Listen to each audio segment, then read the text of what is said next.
예수님께서 빌립보 가이사라에 여러 마을로 다니시다가 어느 날 하루는 길을 가시던 중에 제자들에게 묻습니다.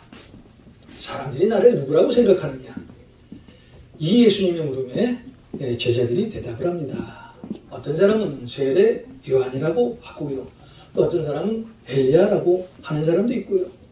또 어떤 사람은 선지자 중에 한 사람이라고 말하는 사람이 있습니다. 자, 이 제자의 말을 듣고 예수님이 다시 제자들에게 묻지요. 자, 그렇다면 너희는 나를 누구라고 하느냐? 이 예수님의 물음에 베드로가 대답을 합니다. 주는 그리스도이십니다. 마태복음 16장 16절에 보면은요, 이 베드로의 고백이 아주 선명하게 드러나 있는데요. 자, 마태복음 16장 16절에는 이렇게 기록이 되어 있습니다. 주는 그리스도시요 살아계신 하나님의 아들이십니다. 주는 그리스도시요 살아계신 하나님의 아들이십니다. 자, 우리 주님이 가장 기뻐하실 만한 대답을 베드로가 했어요. 자, 이 말씀 후에 곧이어 예수님은 제자들에게 자기가 그리스도인 것을 아무에게도 말하지 말라라고 경고하시면서 이제 자신이 곧 장로들과 대제사장들과 율법학자 때문에 죽임을 당하고 3일 뒤에 다시 살아날 것을 제자들에게 이야기를 합니다. 자, 이 예수님의 말을 들은 제자들 중에 베드로가 가장 먼저 반응을 합니다.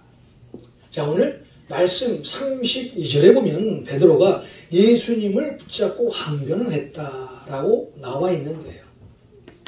사실 여기서 베드로가 예수님을 붙잡고 항변했다는 것은 점잖은 표현이고요.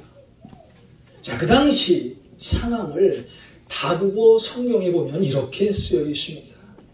베드로가 예수를 바짝 잡아당기고 그에게 항의하였다. 베드로가 예수님을 바짝 잡아당기고 예수님에게 항의하였다. 참 번역이 마음에 들어요. 자, 2000년 전에 이 베드로가 예수님에게 어떤 행동을 했는지 아주 실감 있게 번역을 했습니다. 다시 말해서 베드로는 예수님이 십자가의 죽음과 부활을 말씀하시자 예수님과 싸울 기세로 항의를 했다는 거예요. 예수님 말도 안 되는 소리 하지 마세요 하고 예수님을 붙잡았다는 거예요. 자, 이런 베드로의 말을 들은 예수님은 제자들을 이렇게 바라보시면서 베드로를 꾸짖죠. 사탄아 물러가라. 사탄아 내 뒤로 물러가라. 사실 성경이니까 이렇게 점잖은 표현으로 기록한 것이죠. 쉽게 말하면 어떤 말씀입니까? 너 까불지 마. 너 그런 얘기 하려면 당장 내 뒤에서 꺼져 하는 말 아닙니까? 자, 베드로의 이 항변에 예수님이 얼마나 화가 나셨는지 우리는 성경을 통해서 알 수가 있습니다. 예수님은 이 사건 이후에 주위에 있는 제자들과 사람들을 불러놓고 말씀을 하십니다. 누구든지 나를 따라오려거든 자기를 부인하고 자기 십자가를 지고 나를 따를 것입니다. 누구든지 나를 따라오려거든 자기를 부인하고 자기 십자가를 지고 나를 따를 것이니라. 여러분, 사복음서에 보면요, 마태, 마가, 누가, 요한복음입니다.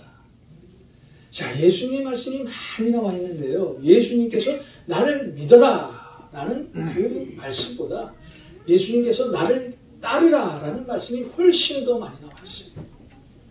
한번 여러분 집에 가서 사복음서를 하나하나 찾아보십시오. 자, 하나님이 아들이신 예수님께서 나를 믿어라 라는 그 말보다도 나를 따르라 라는 그 말이 훨씬 더 많이 나와 있다는 거예요. 자, 이런 면에서 본다면 예수님을 따르지 않는 믿음은 반쪽짜리 믿음에 불과하죠. 그래서 여러분들이 예수님을 믿는다고 하면서 예수님을 따르지 않는 그 믿음은요, 어쩌면 정말 완전한 믿음이 아니라는 거예요. 오늘 예수님은 우리에게 자신을 따르기 위한 조건 두 가지를 제시하고 있는데요. 자, 그것은 먼저 자기를 부인하는 것 한 거자, 또 하나 자기 십자가를 지라는 말씀입니다. 자, 우리가 예수님을 따르기 위해서는 자기를 부인하는 일 한 가지와 또 자기 십자가를 지는 일입니다. 자, 예수님 먼저 자신을 따르기 위해서는 자기를 부인하라고 말씀합니다. 자, 우리가 예수님을 따르는 신앙의 첫 태도는 자기 부인이라는 거예요. 오늘날 우리 그리스도의 한번 신앙생활을 보십시오. 아니, 멀리 갈 것 없습니다. 내 신앙부터 한번 체크해 보자면, 자, 나 중심인가 아니면 예수님 중심인가? 자, 우리의 신앙은 내 중심인가 아니면 예수 그리스도의 중심인가? 자, 우리가 믿음 생활을 하면서도 주는 그리스도시요 살아계신 하나님의 아들이십니다 라고 매일 고백하면서 신앙생활을 하면서도 여전히 누구 중심으로 신앙생활을 하고 있습니까? 내 중심 아닙니까? 하나님은 살아계신 우리의 하나님이십니다 라고 고백을 하면서도 여전히 하나님을 우리에서 멀리 떨어뜨려놓고 내 중심으로 신앙생활을 하는 경우가 얼마나 많아요. 자, 왜 우리가 아무것도 아닌 일을 가지고 갈등하고 싸웁니까? 내 중심으로 신앙생활을 하기 때문입니다.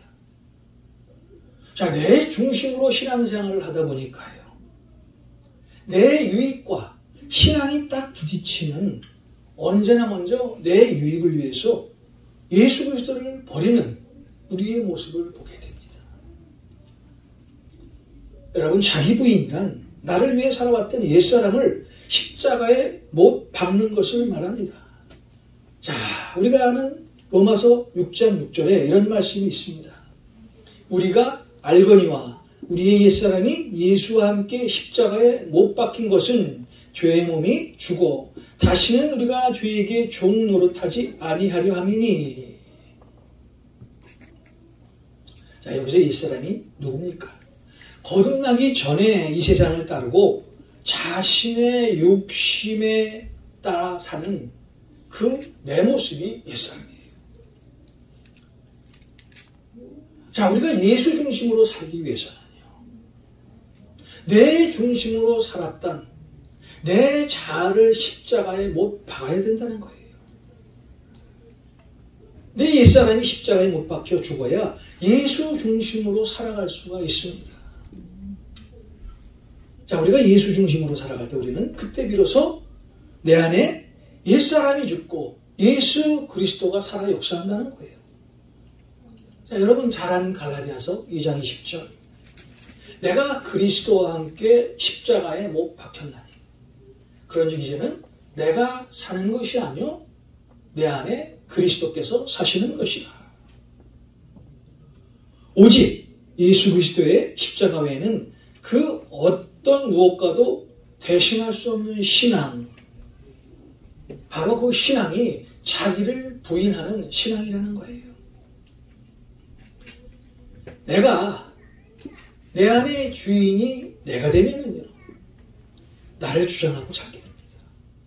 내 생각, 내 경험, 내 판단, 내 느낌, 내 목적, 내 요구대로 하루하루를 세상을 보면서 살게 됩니다. 자, 이러면서 우리는 어떻게 고백을 합니까? 나는 예수를 따르며 신앙생활을 하고 있어요 라고 고백하며 살지 않습니까? 내 마음대로, 내 목적대로, 내 의지대로 살면서 우리는 나는 그리스도인입니다 라는 고백을 하고 산다는 거예요. 엄밀히 따지면요, 그것은 진짜 신앙인의 자세가 아닙니다. 나를 위한 일을 다 하고 신앙생활을 하면서 나를 부인하고 주를 따르며 산다고 말할 수는 없지 않겠습니까? 그렇잖아요. 모든 신앙생활의 주인은 나를 기준으로 살면서 나는 지금 예수를 믿고 신앙생활을 하고 있어요 라고 고백할 수는 없지 않습니까? 어떻게 나 중심으로 원하는 것을 다 하면서 주님을 따른다고 말씀할 수 있겠어요? 자, 오늘 주는 그리스도이십니다. 이렇게 멋지고 믿음스럽고 멋진 신앙을 고백했던 베드로인데 어떻게 잠시 뒤에 사탄이라는 책망을 받게 된 것일까요? 자, 오늘 베드로가 예수님으로부터 사탄아 너희들로 물러가라 라고 책망을 받은 이유가 있습니다. 왜 그럴까요? 베드로는 여전히 주님을 따라 다닌다고 하면서도요, 여전히 예수 중심으로 사는 것이 아니라 자기 중심으로 살았다는 거예요. 여러분, 베드로의 고백이 얼마나 멋진 고백인 줄 아세요? 제자들 중 아무도 그런 고백을 한 적이 없어요. 주는 그리스도이십니다. 당신은 하나님의 아들이세요 라고 고백했던 사람이 베드로예요. 그런데 그 신앙은 말뿐이었어요.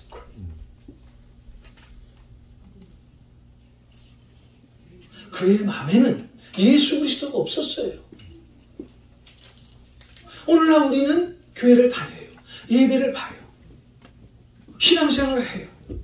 그런데 여전히 우리 안에 예수 그리스도가 없는 경우가 얼마나 많나요? 자, 이런 신앙은 엄밀히 따지면 신앙이 아니에요. 그것은 종교인에 불과하다는 거예요. 자, 오늘 베드로가 왜 예수님의 말씀을 듣고도 하나님의 아들이신 그 말씀을 듣고도 예수님께 항변을 했을 거예요? 여전히 그의 마음속에는요, 자신의 중심으로 신앙생활을 하고 있었다는 거예요. 예수님의 12제자를 보십시오. 예수님과 3년 동안 동고동락을 했어요. 자, 하나님의 아들이신 그들, 예수님께서 그들에게 신비를 다 보여주셨어요. 그럼에도 불구하고 그 예수님의 제자들, 사복음서에 보면은요, 예수님의 제자들은요, 정말 하나님의 아들이신 그분을 믿었다고 말할 수 없겠죠. 사도행전에 들어가서 진짜 예수님의 제자가 되는 거예요. 여러분, 가로주다 보세요. 정말 예수님이 참 이뻐했던 제자였던 것 같아요. 그래서 예수님께서 제적인 모든 것을 또 맡기시고, 그런데 예수님을 가장 먼저 배반하고 저주하고 예수님을 판 사람이 가로주다입니다. 여러분, 베드로예요. 3번이나 예수님을 모른다고 부인했어요. 예수님께서 십자가에 달리자 어떻게 했어요? 가장 먼저 도망갔던 사람이 베드로인지도 몰라요.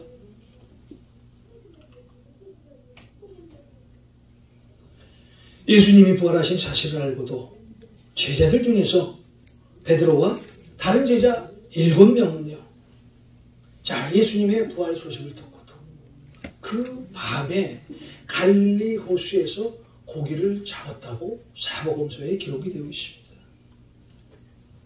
자기를 부인한다는 것은 자신의 뜻을, 즉 자기의 육신적인 생각을 버리는 거예요. 자, 그러면서 오직 하나님의 뜻에 따라 사는 것이 자기 부인이라는 거예요. 로마서 12장 2절에 이런 말씀이 있습니다. 너희는 이 세대를 본받지 말고 오직 마음을 새롭게 함으로 변화를 받아 하나님의 선하시고 기뻐하시고 온전하신 뜻이 무엇인지 분별하도록 하라.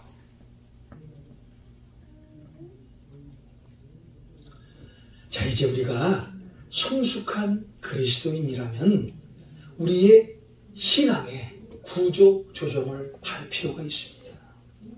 자, 어떤 신앙의 구조 조정입니까? 나 중심의 삶에서 예수 그리스도의 중심의 삶으로 바꿔야 된다는 거예요. 자, 그 대표적인 사람이 누구예요? 요한복음 3장에 나오는 세례요한이에요.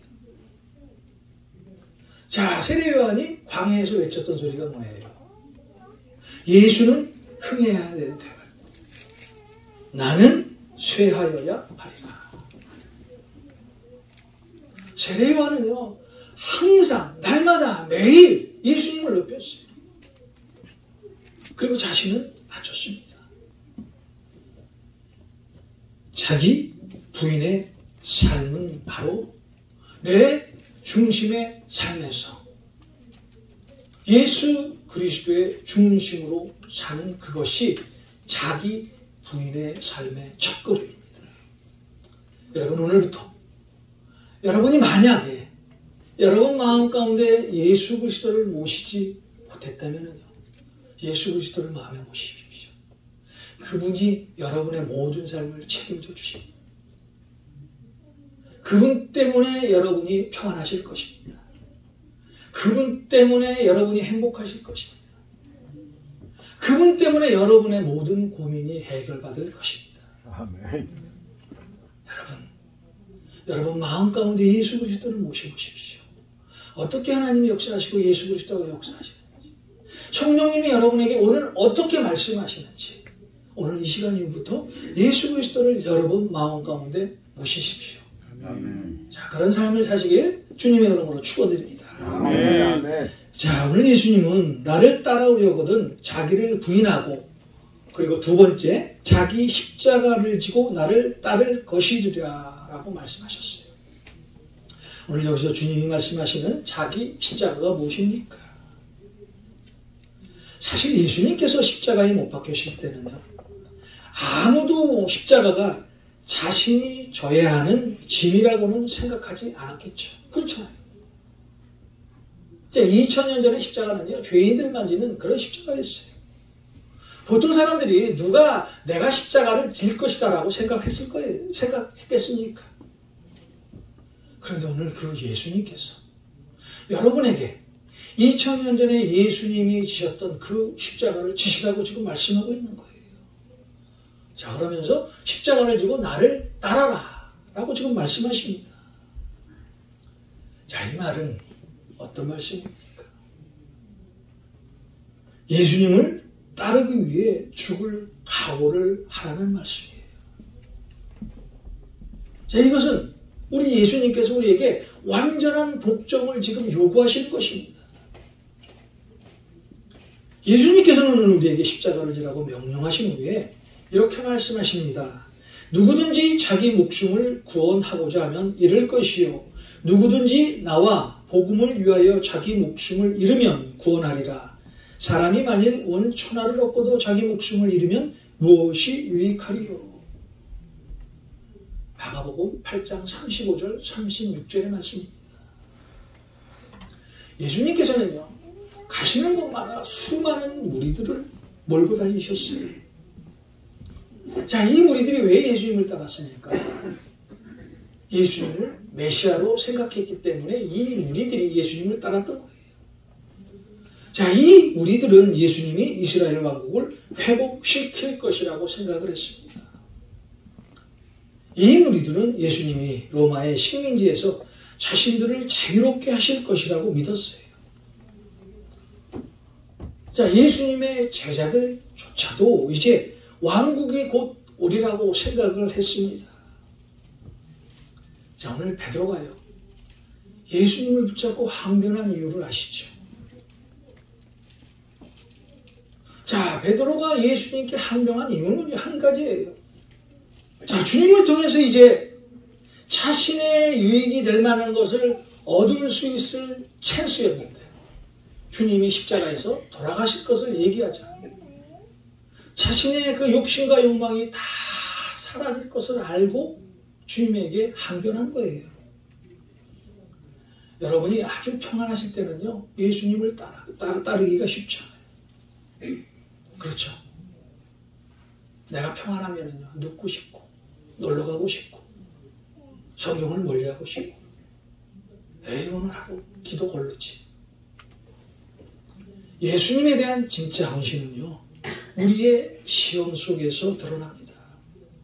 누가복음 9장 57절과 62절에 보면요, 예수님을 세 사람이 따르려고 작정하는 그런 말씀이 나오는데요. 자, 누가복음 9장 57절에서 62절에 보면은 세 사람이 예수님을 따르려고 이제 작정을 하는데, 이 예수님이 이 세 사람에게 예수님을 따르기 위해서는 너희들은 이런 일을 해야 돼 라고 설명을 하자. 그들이 다 예수님 앞에서 도망가는 것을 볼 수가 있는데요. 자, 누가복음 57장과 62절에 나오는 세 사람에 대한 얘기를 제가 읽어드리겠습니다. 누가복음 9장 57절입니다. 그들이 길을 가고 있을 때 어떤 사람이 예수님께 말했습니다. 선생님이 어디를 가시든지 저도 따라가겠습니다. 제가 쉬운 성경으로 지금 읽어드리는 거예요. 누가복음 9장 57절에서 62절까지의 말씀입니다. 자, 누가복음 9장 58절에 예수님께서 그에게 말씀하셨습니다. 여우도 굴이 있고 하늘의 새들도 둥지가 있다. 그러나 인자는 머리 둘 곳이 없다. 자, 예수님을 따라가겠다는 그 사람. 예수님이 나는 집도 없는 그런 사람인데 라고 한 말씀 하시자 그 예수님을 따르겠다는 사람, 예수님으로부터 멀리 떨어져 나갔죠. 자, 9장 59절입니다. 예수님께서 또 다른 사람에게 말씀하셨습니다. 나를 따라오너라. 그러자 그 사람이 말했습니다. 먼저 제 아버지의 장례를 치르게 해주십시오. 자, 9장 60절에 예수님께서 그에게 말씀하셨습니다. 죽은 사람들에게 죽은 자를 묻게 하고 너는 가서 하나님의 나라를 전파하여라. 자, 예수님께서 이 말을 또 예수님을 따르려는 사람에게 말씀을 하시자 그 사람도 예수님을 떠났어요. 자, 9장 61절에 또 다른 사람이 말했습니다. 주님, 저는 따라가겠습니다. 다만 먼저 가족들에게 작별 인사를 하게 해주십시오. 자, 이 두 사람보다 이 세 번째 사람은 훨씬 더 예수님에 대해서 잘 알고 있었던 사람인 것 같아요. 자, 9장 62절에 예수님께서 그에게 말씀하셨습니다. 누구든지 쟁기를 잡고 뒤를 돌아보는 사람은 하나님 나라에 알맞지 않다. 예수님의 이 말을 들은 사람, 이 사람도 예수님을 떠나게 됩니다. 자, 이들은 예수님을 따르는 일에 수반되는 대가를 몰랐지요. 자, 우리가 예수 믿고 나서 항상 좋은 일만 있나요? 그렇지 않잖아요. 고난도 있고 어려움도 있고 답답한 일도 있고. 그래서 성숙되지 못한 신앙인은요, 아주 작은 것에 낙담하고 실망하고 그것 때문에 상처를 받습니다. 예수님을 믿기 위해서는 반드시 대가가 필요해요. 그 대가가 뭐예요? 하나님의 말씀, 예수 그리스도의 말씀이에요. 그래서 우리가 말씀대로 행하면은요, 대가를 치를 필요가 없어요. 그 대가는 우리 예수 그리스도께서 책임져 주시기 때문이에요. 자, 여러분도 오늘 예수님을 위해서 십자가를 지실 준비가 되어 있습니까? 아멘. 자, 그렇다면 오늘 이런 질문을 여러분 자신에게 한번 해보세요. 내 자신의 일보다 주님이 먼저인가? 어떻습니까? 내 유익보다 주님이 먼저인가? 정말 나는 하루의 시작을 말씀으로 시작하는가? 나는 쉬지 않고 매일 기도하는가? 나는 이 예배를 그 어떤 것보다도 제일 사랑하고 내 삶의 우선순위에 두는가?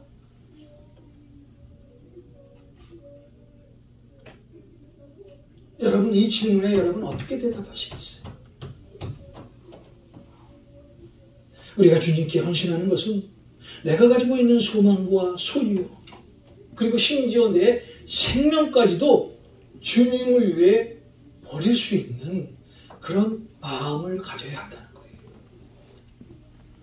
십자가를 진다는 말은요, 내 상황과 관계없이 매일의 일상 속에서 내 안에 계신 예수 그리스도께서 뜻하시고 원하시는 대로 살아가는 그것이 바로 십자가를 지는 일입니다.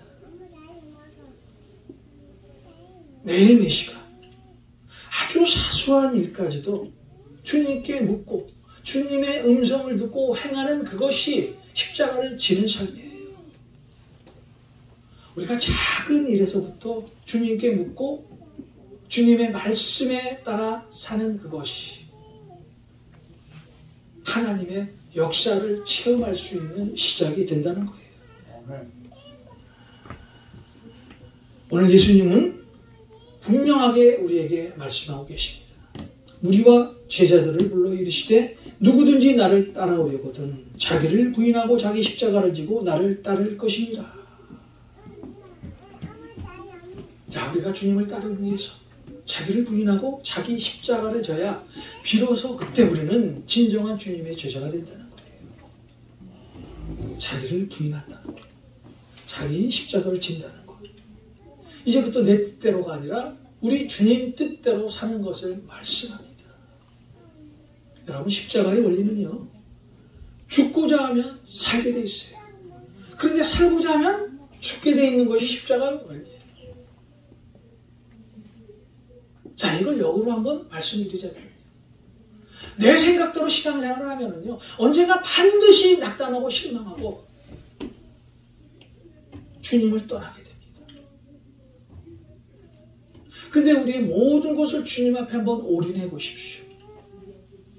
주님의 가치를 가장 먼저 생각하고 네 예배의 목숨을 한번 걸겠다라고 생각하면서 예배드리고 오십시오. 매일 하루의 시작을 기도로 시작해 보십시오. 절대 내가 말씀을 놓지 않겠다라는 그런 다짐을 한번 해보십시오. 자, 2022년 우리 교회 표가 말씀으로 돌아가자. 말씀 외에 우리에게 있는 다른 것을 다 격가지에 들어가는 거예요. 말씀이 우리의 영을 살리십니다. 말씀을 통해서 우리가 세워버릴 수 있는 거예요. 오늘 주님은 누구든지 나를 따라오려거든 자기를 부인하고 십자가를 지라고 말씀하십니다. 말씀을 알아야 우리 자신을 부인하고 십자가를 따를 수가 있어요. 주님은 우리에게 명령만 한 것이 아닙니다. 주님이 먼저 자신을 부인하고 십자가를 지셨잖아요. 이제 우리도 자기를 부인하고 십자가를 지고 골고다 언덕으로 올라가야 합니다. 이때 비로소 우리는 주님이 부르시는 참 제자가 될 수가 있습니다. 아멘. 기도하겠습니다.